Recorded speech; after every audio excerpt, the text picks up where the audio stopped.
णमो अरिहन्ताणं णमो सिद्धाणं णमो आयर्याणं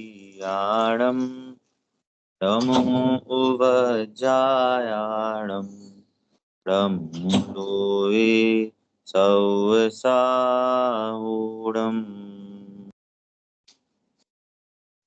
मंगलमय मंगल करण वीतराग विज्ञान नमो ताहि जाते भय अरहंतादि महान करि मंगल करि हो महा ग्रंथ करन को काज जाते मिले समाज सब पावे निज पद राज।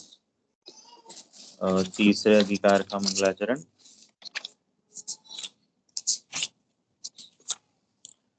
जो निज भाव सदा सुखद अपनो करो प्रकाश जो बहुविधि भव दुख निके करी है सतानाश।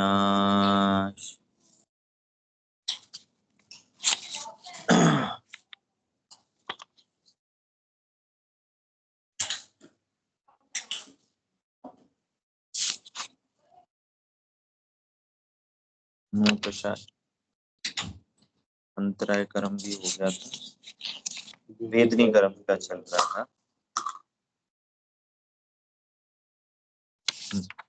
अभी यहाँ पे वेदनी कर्म की चर्चा हम यहाँ से शुरू कर।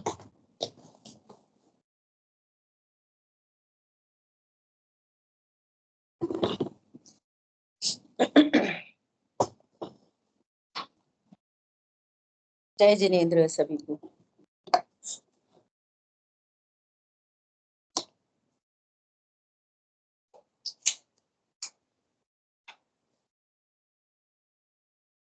हमने वेदनी कर्म के उदय जनित अवस्था में अभी तक बात चली कि वेदनीय कर्म के उदय में शरीर को निमित्त भूत पर पदार्थ और एकदम भिन्न पर पदार्थ, इनका संयोग बनता है। तो संयोग बने कोई प्रॉब्लम नहीं, परंतु वो इन संयोगों में मोह से इष्ट अनिष्ट बुद्धि होने के कारण किसी को रखना चाहता है, किसी को हटाना चाहता है।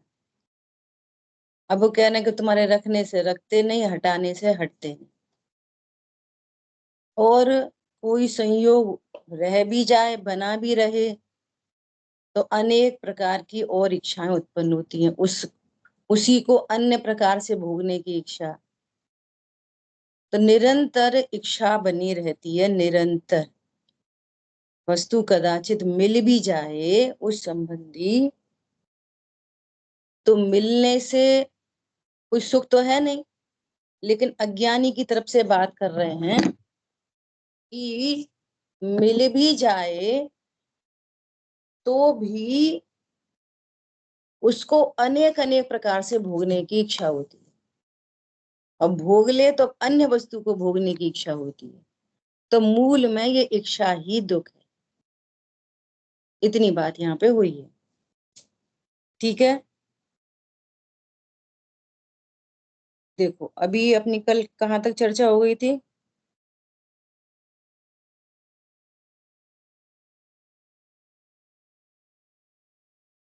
यहाँ से सेकंड पैराग्राफ देख रहे हैं। अथवा एक ही वस्तु को पहले अन्य प्रकार भोगने की इच्छा हो, जब तक वह नहीं मिले तब तक उसकी आकुलता रहे, और वह भोग हुआ उसी समय अन्य प्रकार से भोगने की इच्छा हो। जैसे स्त्री को देखना चाहता था, जिस समय अवलोकन हुआ उसी समय रमण करने की इच्छा होती है, तथा ऐसे भोग भोगते हुए भी उसके अन्य उपाय करने की आकुलता होती है, तो उन्हें छोड़कर अन्य उपाय करने में लग जाता है। वहां अनेक प्रकार की आकुलता होती है। यहाँ ये बताया जा रहा है, ये जीव ऐसा समझ रहा है कि मुझे दुख तो वस्तुओं की प्राप्ति नहीं हो रही इसलिए दुख है, और वस्तुओं की प्राप्ति हो गई अब क्या दुख है, अब तो मुझे कोई दुख नहीं है। ये दो दो पॉइंट्स पे यहाँ बात चल रही है। क्या हम किसी वस्तु को चाहते थे तो जब तक वो मिली नहीं तब तक दुख है, और अब मिल गई, अब हम उसे अनेक अनेक प्रकार से भोगना चाहते हैं, अब तो हम सुखी हो गए। ये भी एक कंडीशन है जो मैंने कल एग्जाम्पल दिया था। हमारे यहाँ तो एक इच्छा बोलो झट पूर्ति होती है, हमें तो दुख भाषित ही नहीं होता। हम तो हर प्रकार से सुखी हैं, शरीर में कोई रोग नहीं है, पैसा भरपूर है, नौकर चाकर आज्ञाकारी हैं, पत्नी बच्चे माता पिता सब बढ़िया हैं, देव गुरु का सानिध्य है, स्वाध्याय पूजा पाठ सब चल रही है। हमें तो कुछ भी दुख नहीं समझ में आता। हरी बात ख्याल में। तो ये कितनी ऐसी बात है कि ऐसी कंडीशन में किसी को ऐसा पता चले, ओहो मैं तो दुखी हूं। समझ में आ रही बात? पूजा पाठ दया दान, इधर धार्मिक अनुष्ठान, और उनमें भी थोड़ा क्षयोपशम अच्छा हो, उनमें भी थोड़ा व्रत आदि करता हो, है ना। कल परसों बात आई थी क्या कि स्वाध्याय करने से कषाय की मंदता बहुत जल्दी होती है। अब कषाय की मंदता हो गई, और ज्ञान में भी वृद्धि होती चली जा रही है, क्षोभक्षम ज्ञान में। लोग भी कह रहे हैं कि बड़े धर्मात्मा, और बाहर में सब अनुकूलता है दिखाई दे रही हैं। अब काय की आकुलता? ये कह रहे हैं कि तू एक गे से दूसरे गे पे पलटता है, यही दुख है। दूसरे, जैसे मान लिया अभी हमें स्वाध्याय करने में आनंद आ रहा है, तो फिर अगर यही आनंद है तो फिर यही चलता रहे, बंद क्यों करेंगे? मंदिर जाने पर आनंद हुआ तो फिर मंदिर में ही बैठे रहो, फिर घर आने की वापस क्यों?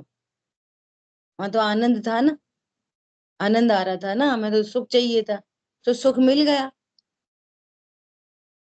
तो कह रहे हैं ये तो भ्रम जनित सुख है, ये वास्तव में सुख है नहीं।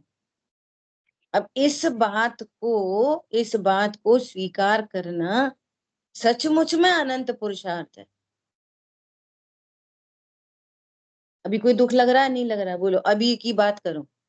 अभी सब स्वाध्याय कर रहे हैं, हम मंदिर जाते हैं कितना अच्छा लगता है, पूजा पाठ करते हैं कितना अच्छा लगता है, अभी स्वाध्याय कर रहे हैं तो कितना अच्छा लग रहा है। बोलो, अभी कोई दुख है? इसी समय जस्ट अभी तो कोई दुख, ना बच्चे ना कच्चे ना बनाना ना करना, शांति से बैठे चुपचाप। कहाँ है दुख अभी? जो अभी दुख भाषित नहीं हो रहा, ये मोह का ही उदय है तीव्र। क्यों? जो वस्तु जैसी है वैसी मान नहीं रहा। इसके लिए एग्जाम्पल कैसा है कि वो राजा है, राजा, वो शराब पी के और नाली में पड़ा हो, और फिर क्या कह रहा हो, ओ क्या आनंद आ रहा है। अब दूसरे लोग उसको ये बोले, हे राजन, तुम्हारा ऐसा नाली में पड़ा रहना ये कोई योग्य स्थान है? तो वो उसको क्या बोल रहा है, चल चल अपना काम देख, मैं बड़ा समझाने आया। ऐसे गुरुदेव श्री की ये धारा आई ना कि पूजा पाठ धर्म न थी, तो ऐसे ही हो गया। हाँ, पढ़े आए हमें बताने वाले, ये पता नहीं कौन सा धर्म ले आए। बोलो, ये दया दान पूजा पाठ धर्म हो तो ये तो बहुत दुनिया कर दी है। यही धर्म हो तो। अगर नई स्वभाव के आश्रय से जो निराकुल प्रणति है, जहां न तीव्र कषाय है न मंद कषाय है, इसका नाम धर्म है। विचार करना इस पे बहुत। अपन तो रोज देखते हैं आमने सामने। बच्चे को समझाने का भाव हुआ, बेटा अच्छे से पढ़ा करो, बेटा ऐसा नहीं करो, तो ये क्या विचार करता है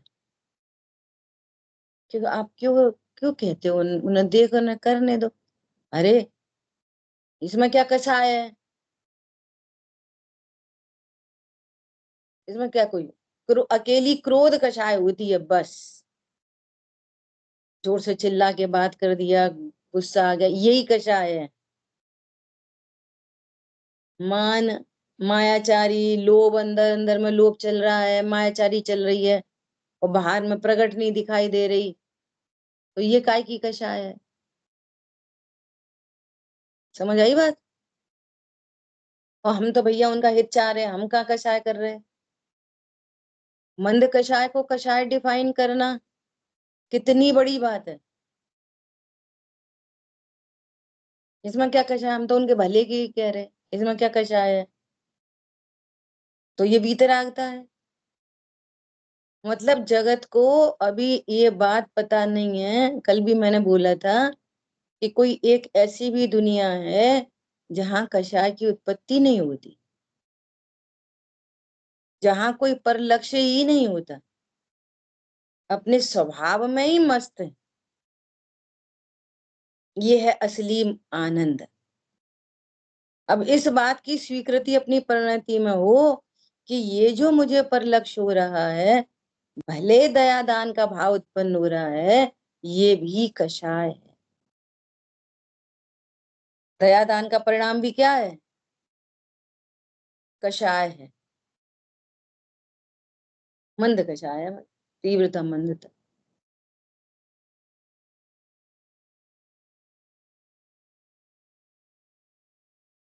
इस जीव ने पर की दया भी अनंत बार पाली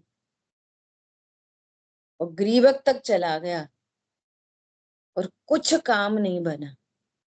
हम तो उनकी भले की कह रहे, हम तो उनके लिए कह रहे, हम तो इनके लिए कह रहे कि भैया अपना भला करो। और पर लक्ष्य से कषाय ही होती है और तीव्र होती है। तीव्र कषाय का प्रसंग भी पर लक्ष्य से ही बनेगा। किसी के हित करने के भाव में तीव्र कषाय, उसका हित करने का भाव इतना तीव्र कि उसको थप्पड़ी मार दिया। समझ में आ रही बात। और स्वदया हो, अपने ऊपर दया हो, तो पर की दया तो अपने आप पल जाएगी, जरूरत ही नहीं पड़ेगी। क्या कहा, अपनी दया हो गई ना, ओह मैं तो ज्ञान स्वरूप ही हूँ, परमात्मा हूँ। नंबर एक, पर मैं कुछ कर नहीं सकता। नंबर दो, पर के परिणमन से मुझे कुछ लाभ हानि नहीं। नंबर तीन, अब वो पर का परिणमन स्वतंत्र देख रहा है, भाव ही नहीं हो रहा समझाने का। समझ में आई बात। और मैं पर लक्ष्य करके तीव्र कषाय यदि उत्पन्न हो तो उसमें मेरा घाटा होगा, मुझे तीव्र बंद होगा। तो अपने ऊपर दया पालने से पर की दया तो अपने आप पल जाती, पालनी नहीं पड़ती। समझ आई बात। ऐसी अद्भुत बात है। अब ये कौन माने कि एक भोग को भोगते हुए आनंद आ रहा है, फिर दूसरा भोग, फिर तीसरा भोग, और सारे भोग डॉट टू डॉट उसको मिल रहे हैं, सारे भोग। तो अब कहाँ दुख है, वो कह रहे हैं अनेक प्रकार की आकुलता होती है। भोजन करने के टाइम आज दाल बाटी चूरमा बना हो तो किसको दुख लगता है, बोलो। ये दुख है। और दुख है और तीव्र कषाय है। भोजन करें कि नहीं करें, करने धरने की बात ही नहीं। ज्यों का त्यों जानना है कि भले भोजन की क्रिया में अच्छा लग रहा है, लेकिन भगवान ये कह रहे हैं कि ये पाप भाव है, बंध का कारण है, ये अच्छी लगने की बात नहीं है। स्वभाव के आश्रय से ही अच्छा लगता है, वही सच्चा अच्छा लगना है। इस बात को जानो, ज्यों का त्यों जानो। हरी बात ख्याल में है। और भोजन के परिणाम तो अभी चलेंगे छठवें गुण स्थान तक। आहारचर्या के लिए तो मुनिराज भी निकलते हैं, परंतु वे उसको सुख का कारण नहीं जानते। ख्याल में आ रही है बात? ज्यों का त्यों जानने की बात कही जाए तो अज्ञानी करने धरने में लगा लेता है। तो पूजा नहीं करें, तो भोजन नहीं करें। करना नहीं, समझो ये टेक्नोलॉजी क्या है। और अभी तो लगेगा, अभी तो अच्छा लगेगा, चौथे गुण स्थान में भी लगेगा, लेकिन राइट नॉलेज हो जाएगी क्या, मैं तो अनाहारी हूं। और ये बंध का ही कारण है, ये पाप बंध का कारण है। ये कल सुबह बात आई थी, शाम को बात आई थी। चौथे गुण स्थान में भी जो आहार चर्या है वो पाप का ही परिणाम है। पांचवें गुण स्थान में भी पाप का ही परिणाम है। और मुनिराज निकल रहे हैं आहार चर्या के लिए, वो पुण्य का परिणाम। ये गजब हो गई। है ना रे भी, आश्चर्य लगता है ना ऐसे। वो कैसा परिणाम है? मुनिराज का पुण्य का परिणाम है। क्यों मुनिराज का पुण्य का परिणाम? क्यों? क्योंकि वे देह से अत्यंत निर्ममत्व हो गए। अब वो देह के लिए आहार कर रहे हैं, अपने लिए नहीं। बस देह के लिए आहार चर्या हो रही। क्यों? वो देह अब डिस्टर्ब, पड़ो साथ में है ना पड़ोसी, वो डिस्टर्ब करने लगे अपनी आराधना में, तो भैया तुम ले लो भोजन, काम खत्म। और सो भी हमारे निमित्त से कोई हिंसात्मक भोजन नहीं, यथालब्ध, यथालब्ध आहार, जैसा मिल जाए तैसा, जैसा मिल जाए तैसा, अवश्य नहीं। रस वाला हो कि नीरस हो, उसका नाम है जैसे का तैसा। और चौथे गुण स्थान में और पांचवें गुण स्थान में ये तो पता चल गया मैं अनाहारी हूं, लेकिन अभी भोजन के प्रति आसक्ति नहीं टूटी। समझ में आ रही है बात? इसलिए वहां पाप परिणाम है। सम्यक दर्शन होने पर भी वो पाप भाव है, और मुनिराज को सम्यक दर्शन होने पर भी वो पुण्य भाव है। गजब की कहानी है। ले तप बढ़ावन हेतु, तप बढ़ाने के लिए लेते हैं, शरीर के लिए नहीं ले, नहीं ले, तन के पोषण के लिए नहीं लेते। और चौथे पांचवें गुण स्थान में भी वहां ऐसा राग रह जाता है, इसलिए वो अशुभ राग है। और यहाँ आहार का भाव शुभ राग। देखो एक अपने इससे हटके अब जो विषय चल गया है वहां से एक चर्चा और कर रहे हैं। अभी जबलपुर में चरणान योग सूचक चूलिका प्रवचन सार जी ग्रंथ चल रहा था, उसमें इतनी बढ़िया बात आई कि मुनिराज को मोक्ष मार्गी को हट नहीं होता, उन्हें हट नहीं होता, वो खींच के कुछ नहीं करते। तो जो निश्चय व्यवहार मोक्ष मार्ग चलता है ना, निश्चय व्यवहार मोक्ष मार्ग, साथ साथ तीन कषाय चौकड़ी के अभाव की भीतरागता, वो निश्चय मोक्ष मार्ग। और साथ में जो शेष कषाय में जो परिणाम चल रहे हैं उसको व्यवहार से मोक्ष मार्ग कहते हैं। तो दो चीजें साथ साथ चल रही हैं, निश्चय व्यवहार साथ ही चलता है। साथ साथ चल रही, सुनना ध्यान से। तो जो निश्चय मोक्ष मार्ग है उसको कहते हैं उत्सर्ग मोक्ष मार्ग, उत्सर्ग, इसको कहते हैं अपवाद। तो कर्मों की निर्जरा किससे हो रही है? उत्सर्ग मार्ग से। और इससे क्या हो रहा है? कर्म बंधन। तो पता है वहां कैसी बात की गई है?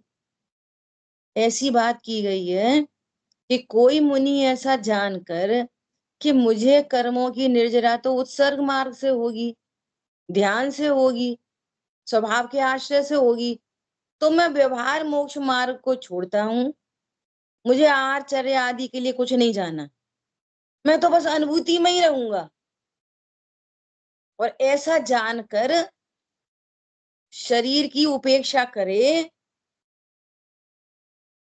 तो दोनों ही मार्ग रुक जाएंगे। पॉइंट पकड़ में आया?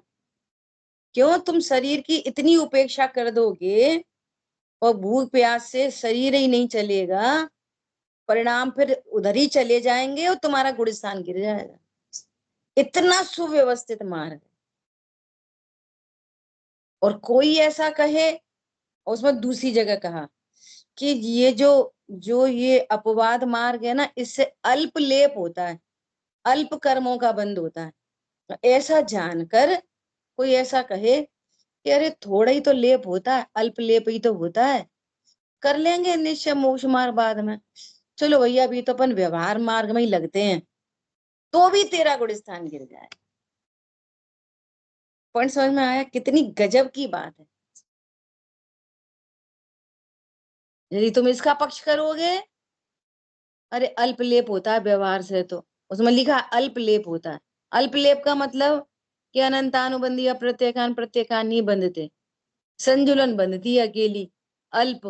तो कोई विचार करे अल्प लेप होता है, चलो भैया उत्सर मार्ग थोड़ी बाद में साधेंगे, अभी तो व्यवहार मार्ग में ही काम करते हैं, तो भी गिर जाओगे। और कोई उत्सर्ग मार्ग की खींचतानी करे तो भी गिर जाओगे। नहीं हमारा तो व्रत है, 20 दिनों तक हम आहार ही नहीं लेंगे, और वो अपना रिकॉर्ड मेंटेन करेंगे। और पक्ष नहीं चाहिए, इतनी सुव्यवस्थित व्यवस्था है। ठीक है, तब क्या कह रहे हैं यहाँ पर? देखो मुनिराज को भी आहार लेना भगवान ने कंपलसरी कहा है। तुमको यदि तुम्हारा तपस्चरण टिक रहा हो, है ना, तुम्हारी आराधना भंग हो रही हो, तो आहार करो। इसलिए वो उनका क्या है, इसलिए वो उनका शुभ भाव है, शुभ नहीं। वो आराधना के लिए आहारचर्या पे जाते हैं, स्वाद लेने के लिए नहीं जाते, भूख को पूरी करने के लिए नहीं जाते, तप बढ़ाने के लिए जाते। ठीक है, अब देखो क्या कह रहे हैं। देखो, एक धन का उपाय करने में व्यापाराधिक करते हुए तथा उसकी रक्षा करने में सावधानी करते हुए कितनी आकुलता होती है। कल ये सब बात हो गई थी, कितनी आकुलता होती है। अब हैबिट हो गई ना, ये आकुलता जीवन का अंग हो गया ना, तो समझ में ही नहीं आ रही कि ये हम निराकुल भी हो सकते हैं, और ये आकुलता ये तो जरूरी है। ऐसी आकुलता तो पत्नी बच्चे दुकान मकान को पालने की आकुलता तो जरूरी है। बोलो जरूरी है कि मजबूरी है? अब अपन नहीं देखेंगे तो कौन देखेगा भैया?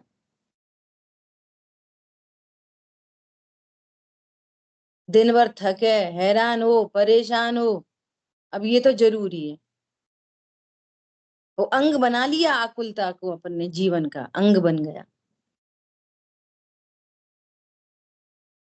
तथा क्षुधा तृषा शीत उष्ण मल श्लेषमादि असाता का उदय आता ही रहे, तो उसके निराकरण से सुख माने, सुख काहे का सुख है। अब ये सब है तो इसका निराकरण करेगा, किसका? गर्मी लग रही तो एसी चलाओ, ठंड लग रही तो ब्लोअर चला, स्वेटर पहनो, रजाई ओढ़ो, ये उपाय है ना। और फिर उससे सुख मान ले, अब ठीक है। कैसी कैसी गजब की बात है। बहुत सर्दी के दिन हो और कोई कोई जंगल में कोई भील आदि निकले और वो देखे कि अरे इतनी सर्दी, और ये कैसा है, ये तो नग्न बैठा है, इसको ठंड लग रही होगी, मेरे पास तो 2 कंबल हैं और भी कपड़े पहनाऊं, चलो इनको कंबल उड़ा देता हूँ। उसको दया आ गई तो मुनिराज क्या मानेंगे, आज भली करी, हमें तो ठंड लग रही थी और हमने तो मांगा नहीं इससे, इसी ने खुद ही उड़ा दिया। बोलो, हमने तो कुछ बोला नहीं था इससे। क्या है वो, उपसर्ग है। क्या है मुनिराज के ऊपर, नग्न दिगंबरत्व के ऊपर उपसर्ग हो गया। और दूसरी बात गजब की, मुनिराज की कैसी अलौकिक दशा है कि उपसर्ग जानकर भी उसको हटाएंगे नहीं खुद से।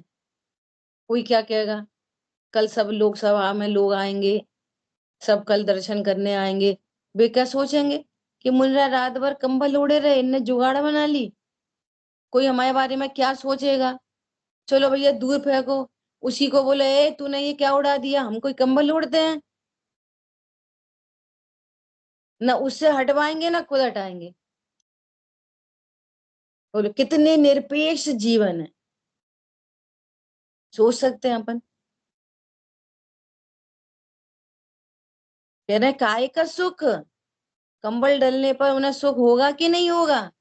अरे जहाँ अतीन्द्रिय आनंद, तीन तीन कषाय के अभाव रूप अतीन्द्रिय आनंद है, ये कंबल पंबल क्या करेगा, स्वभाव से ही आनंदित है ऐसा।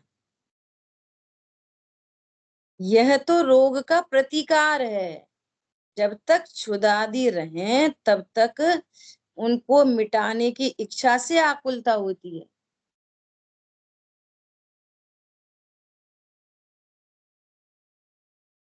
देखो, अपन सब स्वाध्याय कर रहे हैं, तत्व निर्णय कर रहे हैं, तैयारी चल रही है ना। पंडित साहब के प्रवचन के अंश हैं कि तुम आहार करने बैठते हो तो जो लोग णमोकार मंत्र ही नहीं पढ़ते, उनकी तो बात ही नहीं कर रहे। भोजन करने से पहले क्या करना चाहिए, णमोकार मंत्र पढ़ना चाहिए, उनकी तो बात ही नहीं कर रहे। लेकिन जो भोजन करने से पहले णमोकार मंत्र पढ़ते हैं, उनसे कहते हैं अरे उससे भी क्या होने जाने वाला है, अनाहारी स्वरूप का विचार करके आहार करो। कम से कम ये तो विचार करो मैं हूं तो अनाहारी, और ये फालतू का काम चल रहा है, और ये एक भी कण मेरे में नहीं जाएगा, किसी एक कण से भी मैं सुखी होने वाला नहीं। ये तो चूंकि शरीर साथ में लगा है, वहां क्षुधा तृषा आदि हो रहे हैं, तो उस रोग का प्रतिकार है। मेरे में जो रोग है ज्ञान मोह राग द्वेष, उसका प्रतिकार तो अनाहारी स्वरूप है। और उससे दो दो तीन तीन काम होंगे। क्या काम होंगे, एक तो अज्ञानता मिटेगी, भ्रम मिट जाएगा, शांति होएगी, और उधर अनंतानुबंधी जाति की भूख भी मिट जाए, वो अपने आप मिट जाएगी स्वतः। स्वभाव का आश्रय बढ़ता जाएगा। अब भूख वापस 4 प्रकार की, अनंतानुबंधी भूख मिटेगी, अप्रत्येकान मिटेगी, प्रत्येकान मिट जाएगी स्वभाव के आश्रय से, और फिर 18 दोषों से रहित हो जाएंगे अनंत काल के लिए। क्या बोला, अनंत काल के लिए क्षुधा तृषा से रहित।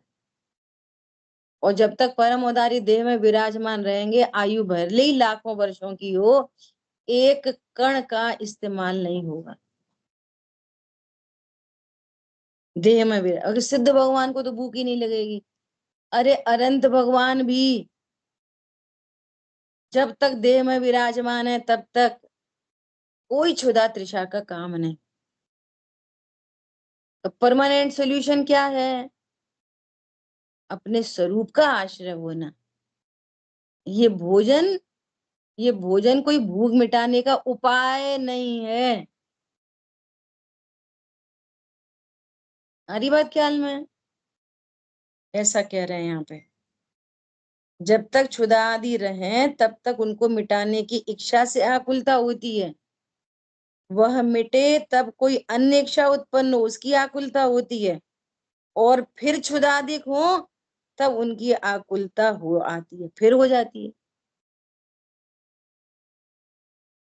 अब भोजन हो गए तो चलो आज अपन कहीं घूमे आए। तो भैया तुम भोजन से सुखी हो गए थे, अब घूम क्यों आए? अब आनंद करो। वो भोजन से होने वाला सुख 15 मिनट भी नहीं रहता। कौन सा स्वाद जिह्वा इंद्री पर बना रहता है, बोलो? कितने अच्छे रसगुल्ला खाए हो, वो स्वाद कितनी देर तक रहता है, उसका आनंद कितना रहता है? कहते हैं घाटी उतरी माटी, बस गले के नीचे गया, काम खत्म। और उसके लिए कितनी झंझट है, बताओ। ठीक है, इस प्रकार देखो, इतनी जो चर्चा अपन कर रहे हैं, ऐसा नहीं होना चाहिए कि अब सुन लिया फिर वैसे के वैसे, फिर सुन लिया फिर वैसे के वैसे ही। अरे कुछ तो भी टोक पड़े क्या? इतना तो, जैसे जैसे मान लिया ऐसा विचार आया कि चलो आज तो रसगुल्ला बना लो, ऐसा विचार आया, वो उसकी समस्या नहीं है, आ गया। पत्नी को बोल दिया, किसी को बोल दिया आज तो तुम ये चीज बनाना, कोई बात नहीं। फिर ये तो विकल्प रहे, इससे कुछ लाभ तो है नहीं। तब वो धीरे धीरे इच्छा मिटेगी। और जब वे इतनी तीव्र इच्छाएं मिटेंगी ना, तब थोड़ा थोड़ा मंद कषाय में थोड़ा निराकुलता आएगी ना, तो स्वभाव का आश्रय करने में समर्थ होएगा।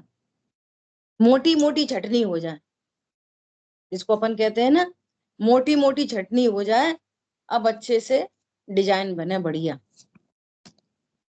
स्वभाव का आश्रय, उधर ही मरे पचे हैं 24 घंटे। और सुन लिया अपन।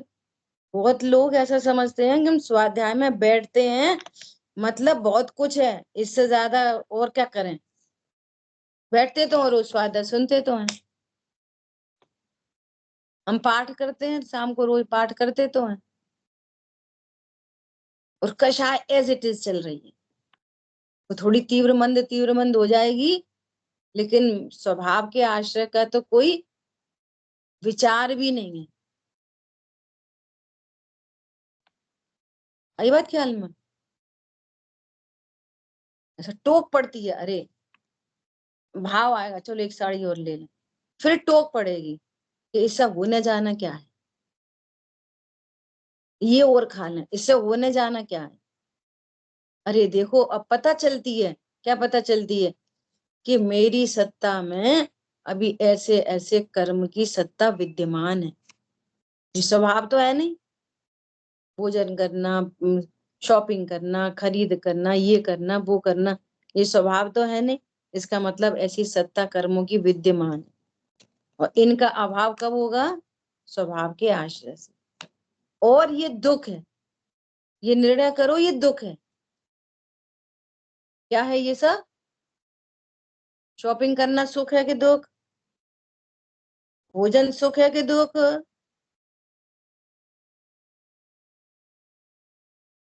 ये विचार चलना चाहिए, किसके लिए? निर्णय के लिए।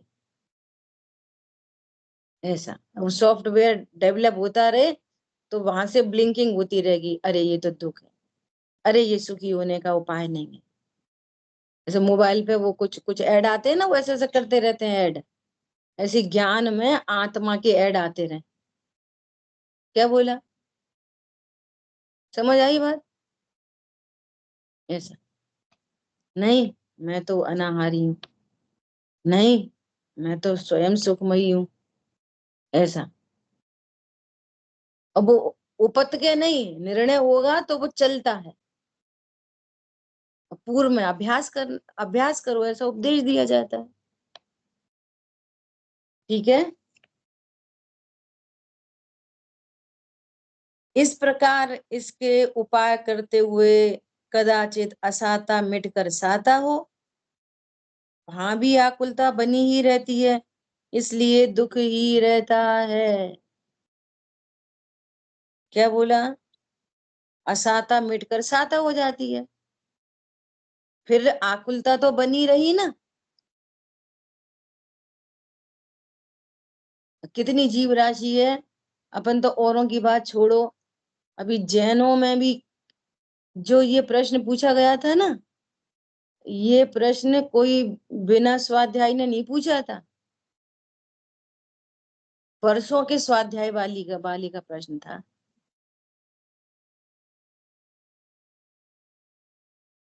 आई बात ख्याल में? हमें तो दुख लगता ही नहीं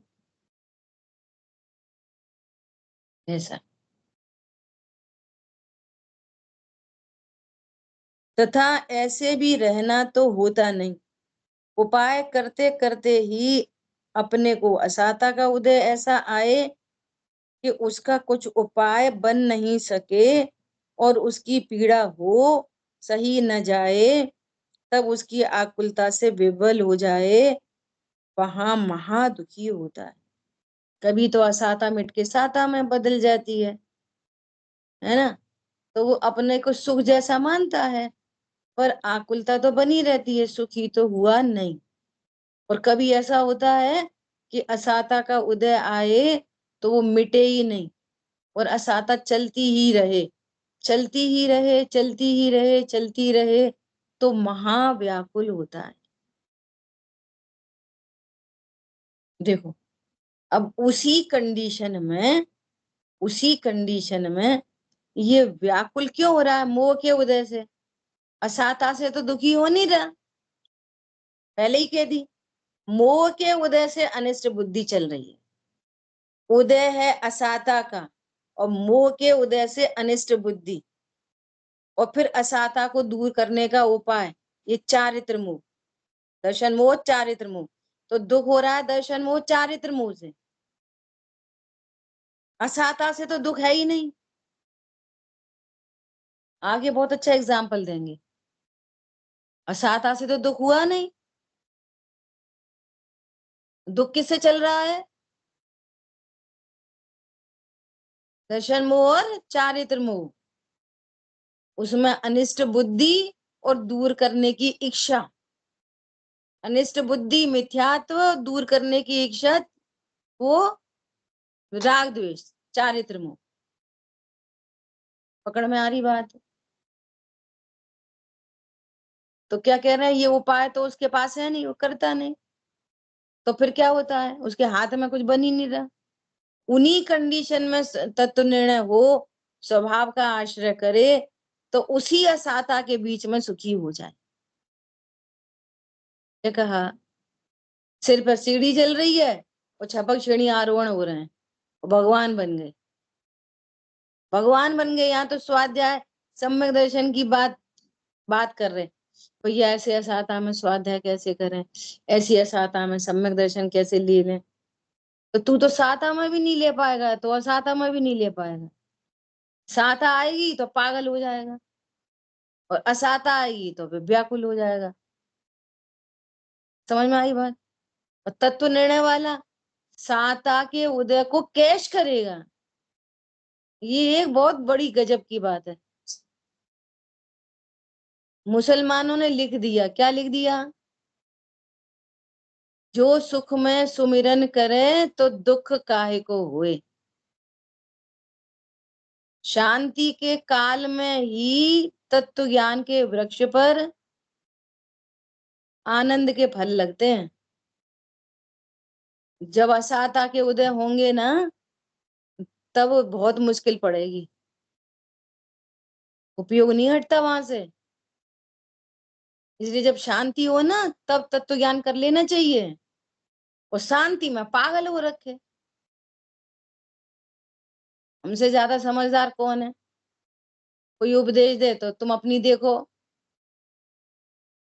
प्रकृति चांस देती है और आप उसका मिसयूज करते हो ना तो छीन लेती है।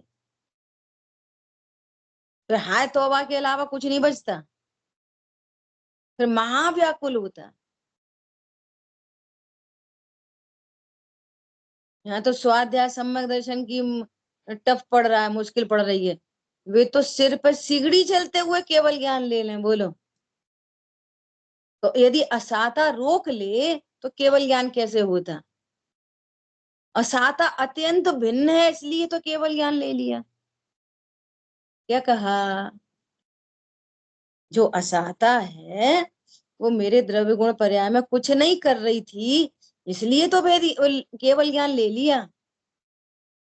और असाता अगर द्रव्य गुण पर्याय में डिस्टर्ब कर रही होती तो केवल ज्ञान कैसे लेते? समझ में आ रही बात? तो हमको भी जो यहाँ असाता के उदय दिखाई दे रहे हैं, उसी काल में हम तत्व ज्ञान पूर्वक सुखी हो सकते कि नहीं हो सकते? तो समय शक्ति को कहाँ लगाना? खाओ पियो घूमो मोड़ा मोड़ी, बस यही जिंदगी है और ये बहुत जरूरी है।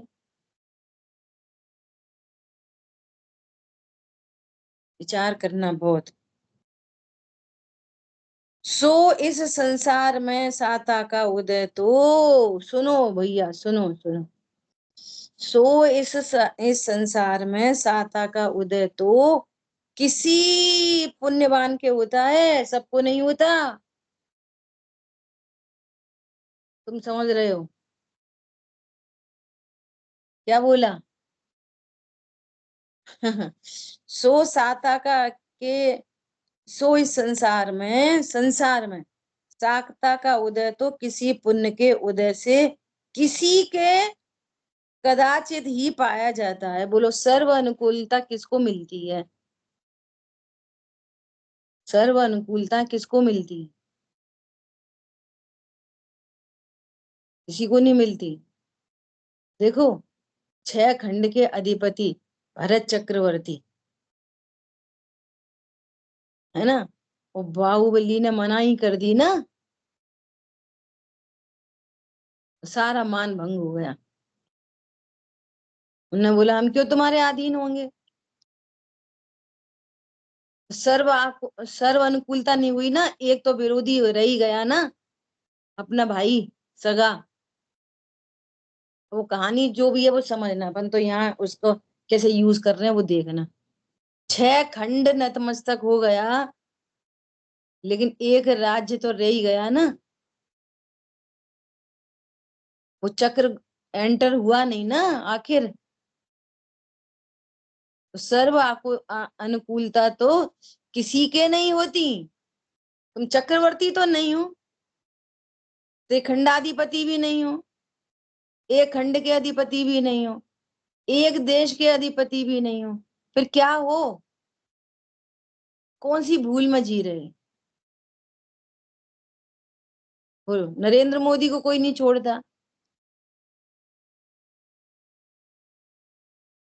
हरी बात ख्याल में? अरे विद्वानों को कोई नहीं छोड़ता। आज 2 मिनट होगी तो समझ जी भाई साहब, क्लिप निकल जाएगी। सर्व अनुकूलता किसको है यहाँ?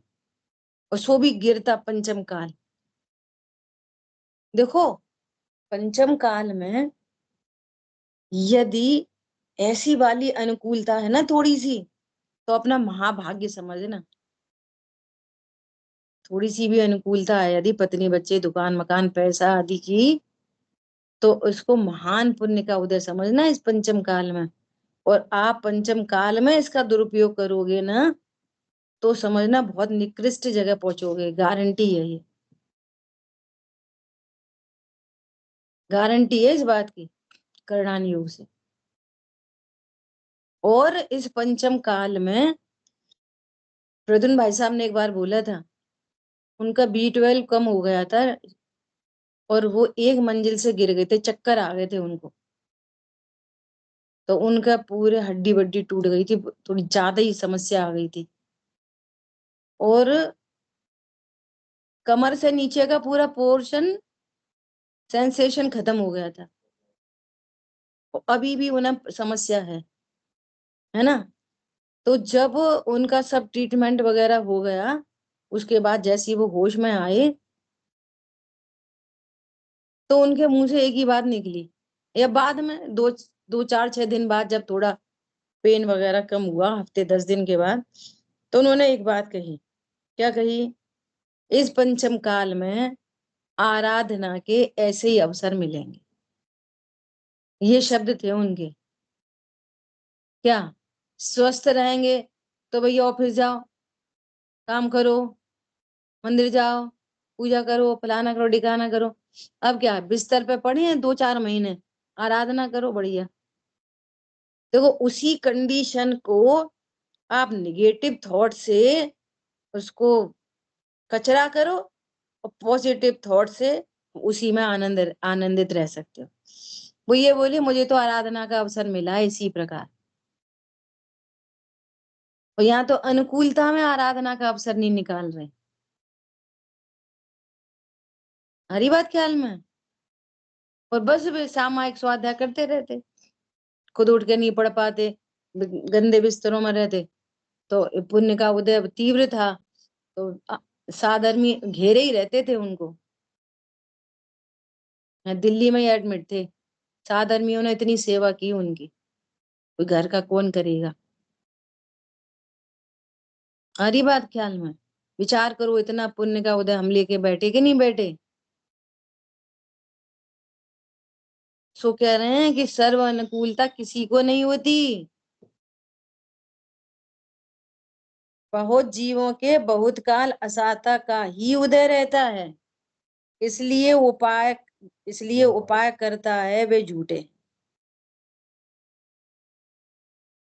तुम असाता को दूर करने का उपाय कर रहे हो, वे झूठे हैं। क्यों? इस गिरते काल में असाता के उदय ज्यादा हैं और साता के उदय कम है। एक बात और, यदि पूरे जीव के जीवन से बात करो तो 1 इंद्री, 2 इंद्री, 3 इंद्री, 4 इंद्री, असंगियों तक, तो क्या साता का उदय उनको? असाता ही असाता। 1 इंद्री से पूछो, असाता ही असाता। 2 इंद्री, 3 इंद्री, 4 इंद्री, 5 इंद्री, वहां कितना काल बीतता है? एक निगोदिया को कितना काल बीता है असाता के अंदर? अनंत काल। एक नारकी को असाता के अंदर कितना काल बीतता है? सागरों की आयु। समझ में आ रही है बात? तो साता का उदय तो बहुत थोड़े ही काल रहता है। एक बार भाई जी ने ऐसा बोला, अब वो कहाँ किस उससे बोला उसका मुझे पता नहीं, लेकिन उन्होंने ऐसा बोला कि असाता का उदय अनंत काल रहता है, रह सकता है संसार दशा में अज्ञानी को, और साता का उदय मैक्सिमम 6 महीने रहता है। समझ आई बात? इतना बड़ा वेरिएशन है। फिर तुरंत असाता का उदय आ जाएगा, और असाता का उदय लंबे काल तक रह सकता है, और साता का उदय थोड़े काल तक रहता है। देखो यहाँ तो इन्होंने ये वाली बात बोली दी है, लेकिन 6 महीने और अनंत काल उन्होंने कहाँ से लिया मुझे पता नहीं। ठीक है, ऐसा। अब आगे जो चर्चा आ रही है वो बहुत अच्छी चर्चा आ रही है, समय अपना हुआ है, बहुत विचार करना है ना, और निर्णय करो कि मेरा क्या स्वरूप है, और ये कर्म के उदय से होने वाला कार्यक्रम क्या है, और इससे इसी कंडीशन में मैं सुखी कैसे हो सकता हूँ। और ये उपाय झूठे भाषित हों, गर्मी लगे, एसी खोलने का भाव आए, वे तो आएंगे, क्या बोला, लेकिन वे झूठे भाषित हों। एक बात। और दूसरी बात, नहीं हम एसी नहीं चलाएंगे, हम तो ऐसे ही रहेंगे, ये भी कोई सच्चा उपाय नहीं है। क्या बोला? थोड़ा गर्मी सहन करना सीखो, सहन करना सीखो, ये भी कोई उपाय नहीं है। उपाय क्या है? स्वभाव का आश्रय। बहुत लोग ऐसे भी कार्यक्रम करते हैं, मच्छर काट रहे हैं, काटने दो, अपन तो ट्राई करेंगे कि अभाव में कैसे जिएंगे। तुम कौन? बात तो यहाँ से चलेगी कि तुम कौन, मैं कौन हूं, मच्छर मुझे काट रहे कि नहीं काट रहे, गर्मी मुझे लगती है कि नहीं लगती, बात तो यहाँ से बनेगी। इसलिए एसी भी उपाय नहीं, भली खुलेगा, और एसी बंद रखना भी उपाय नहीं, भला ही बंद रहे। अरे बात समझ में, ये दोनों ही उपाय झूठे हैं। या तो हम धड़ाम धुड़ुम बोलेंगे या तो फिर हम मौन रहेंगे, दोनों उपाय झूठे हैं। एनालिसिस करो, वस्तु स्वरूप क्या है। आ रही बात ख्याल में? ये एनालिसिस करो। भाई जी जो बोल रहे हैं या तो नॉन स्टॉप या फुल स्टॉप, ऐसा नहीं करो, वस्तु स्वरूप का निर्णय करो। ठीक है। जिन वाणी के ज्ञान से सूझे लोकालो, सो वाणी मस्तक नमो सदा देत हूँ धो। बोलिए द्वाशांग मई वाणी माता की जय। जय जिनेन्द्र। जय जिनेन्द्र। जय जिनेन्द्र। जय जिनेन्द्र।